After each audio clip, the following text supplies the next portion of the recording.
Hello and welcome to the Flix Forum podcast, where each episode we go back and we look at a Netflix original film in the order of release.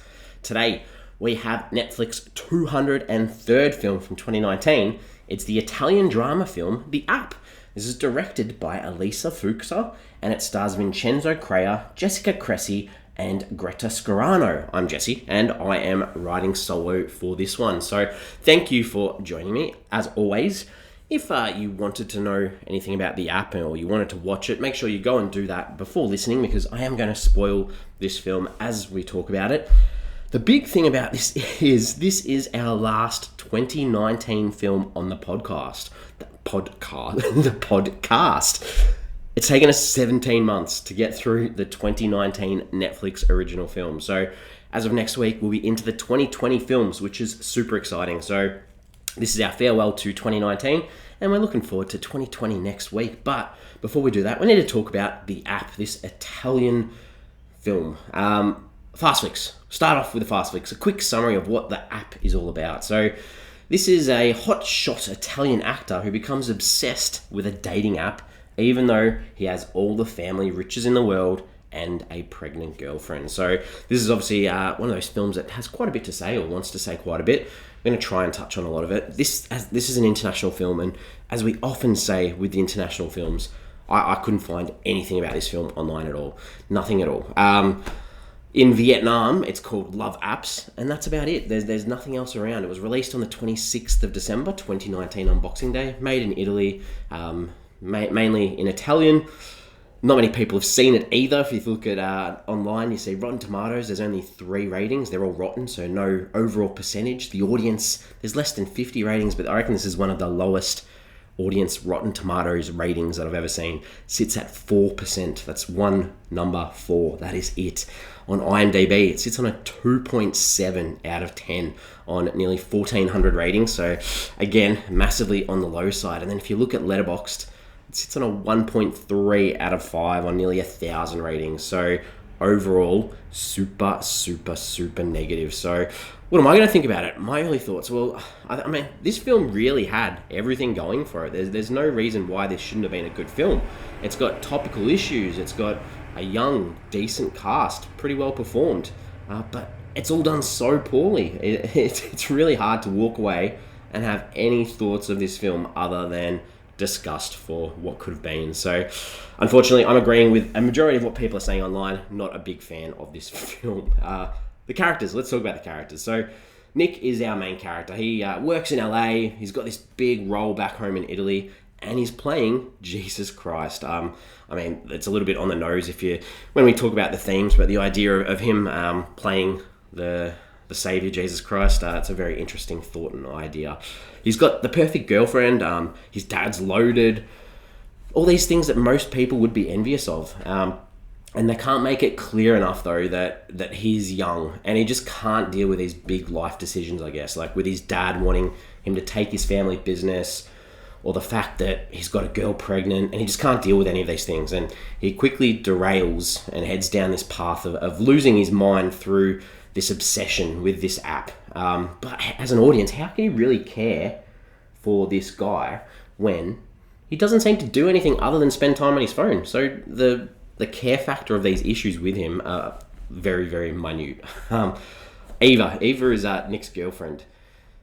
It's a little bit weird. She's the one that actually sets this whole thing up. She's the one who is really happy and wants him to sign up for this dating app for her research, but doesn't really ever follow up with what's going on with him in the app or things like that, or accessing his account. Just takes his word that he's deleted it when he doesn't. So very, very interesting character there. Ophelia, this is a very interesting character. She's Nick's housekeeper at the hotel he's staying at in Rome while he's making this film. She does a whole bunch of weird sort of self-harm stuff on her leg. She's very religious. I don't understand why she was in this movie.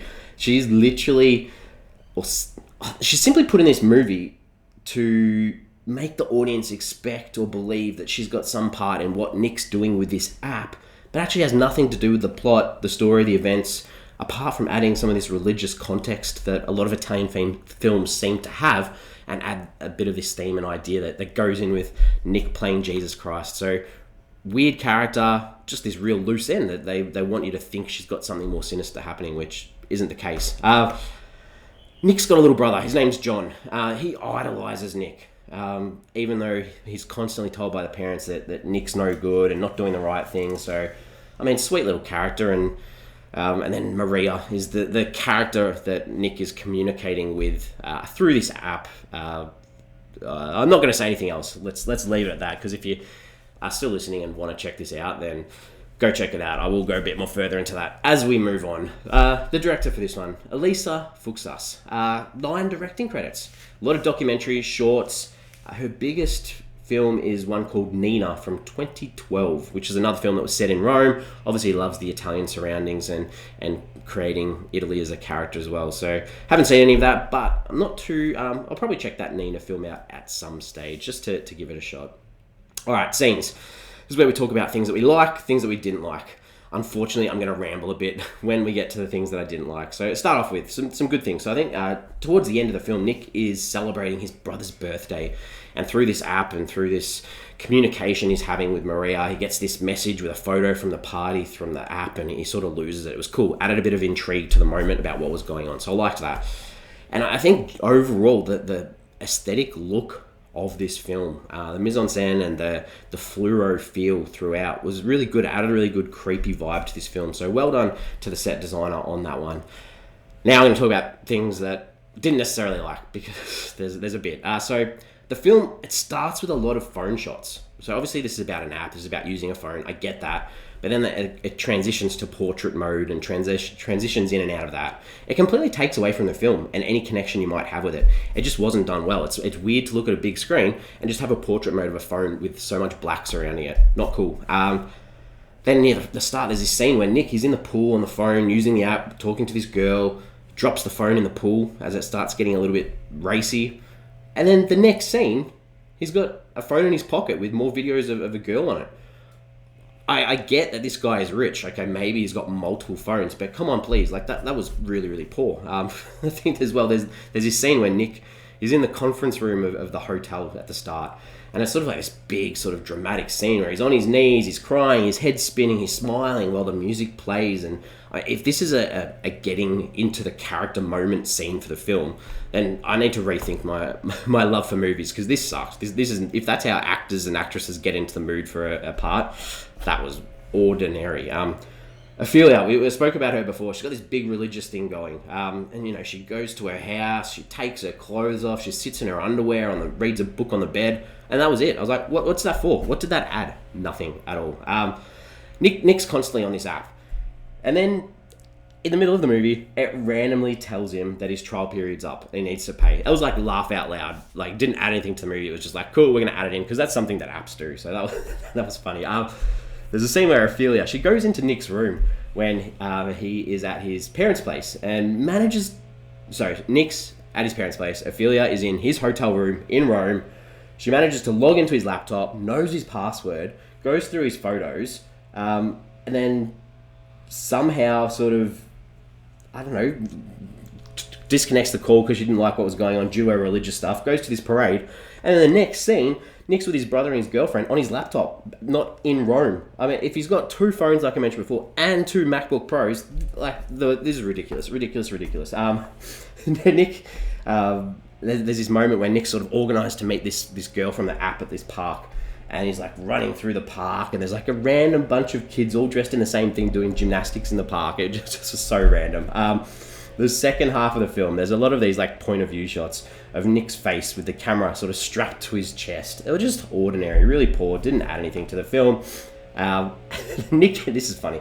Nick gets a letter from his dad saying that today's mistakes will haunt you for your whole life. Wow, it's got a double meaning because of the idea of him meeting up with his app girl and not taking the deal with his dad. Ah, man, that double meaning. Really, really good. The scene, Ophelia goes to Nick's room with a torch while he's sleeping and then like freaks him out and he wakes up. Like, what was that for? It's just in there. And then there's like obviously this idea of trust and stuff. And then there's this scene where he goes to his room and there's this big snake in his bed. Oh my God, yes, it's bad. He grabs it, he talks to it, asks the snake if it's the app that sent it. It was just really, really poor. There's an escape room scene where Nick goes with his brother and his girlfriend. He loses it. He hits the ground. The camera spins around. Just really, really poor. Finally, I know I've ranted a bit, but the whole idea that Nick's story is shared across the media about him being involved in child prostitution and harassment. But at the end of the film, he's not in jail. His girlfriend has a baby by herself. And there's a scene where he's on the edge of this building. And it was like they were insinuating he was going to jump. That would have been such a better ending. Oh, okay, themes, ideas. This was trying to say a lot. If it was done right, this would have been great. But I think the first two themes are like the same as the two that I had last week from our film, the Mexican film that we did. But morals, being faithful, what is love? What does it mean to cross the line? And the idea of celebrities. This Nick guy is meant to be a celebrity. He's meant to bring joy to people. But if you behave badly, should we still idolize? Should we still uphold this image of fame in our minds? I guess this one's a bit about, are riches enough in life? Is it good to be rich, or is it better to chase your own dreams, make it on your own? And that's that challenge that Nick is facing himself. And in doing that, he's chasing danger and difference and leads into sin and religion, which we see through this Ophelia character who, very interesting. Again, like technology through this app, it's overtaking our lives, the dangers of it, the idea of addiction. And this can lead to loneliness too. You can have it all, but you need to sort of know who you are. And people these days probably are always wanting a little bit more. So what does it mean to exist? And that is obviously one of the lines from the film. What does it mean to exist? Why does this film exist? I don't know. So what did I take away from this one? I think, I've said in many, many of our episodes that I hate text messages on the screen. And considering that this movie revolves around the whole idea of an app, I need to give it a little bit of credit in making it more engaging than just like text messages going backwards and forwards on the screen. But it is still pretty boring. And I said this before too, the whole idea of Nick playing Jesus in a film is just so on your nose. Like, they probably wasn't needed. We often go on IMDb to look anyone up. I didn't look anyone up, but there was mention in the film of Ophelia being named after a character in William Shakespeare's play or drama, Hamlet. So I looked the character up just to see if I could make some connections between what they were going for with the character in this film. So she's a young noblewoman who, due to Hamlet's actions, ends up in a state of madness that ultimately leads to her drowning. So I think to make any connection to this character and thinking that she goes mad in this character because of Nick is just ridiculous. So I think that idea or that mention of her just did not connect at all. Question time. So this one opens with text on the screen that says, "This is loosely based on a true story." What story? Who? What famous celebrity was done by artificial intelligence and then went after underage girls? I call complete and utter bull. Absolute bull. This is not based on any true story. If it is, then we need to know, because I want to know who that celebrity is and not follow them anymore. Another good question for this one is too, I guess, if you've got a rich father and he's like, "I'll give you $400 million or chase your dream," like, what would you do? Like, take that $400 million, then chase your dream with the money that you've got. I just found that was like such a large amount of money. If it was a couple of $1,000,000, I'd get it. Cheap, but $400 million, take that money and then use that money to get your dream. Oh, frustrating. Okay, so as you can tell, this film did frustrate me. It's got a lot of good stuff to say. It was just done so poorly that it's like pretty much unforgivable. You have this protagonist that's unlikable, he commits crimes, he's able to get away with it somehow, and he has a child who has nothing to do with, and we're supposed to feel okay with this at the end of the film. It doesn't leave you with a good taste in your mouth. I think if this film ended with him jumping off that building at the end because he felt some sort of remorse or guilt, then this film might have been redeemable, and it would have been a shock that the audience probably needed to actually think about the themes and ideas in this and then go, okay, our society is in serious trouble with the addiction of phones and the overuse of technology. But it didn't go there. So this is getting a 1 out of 5 from me.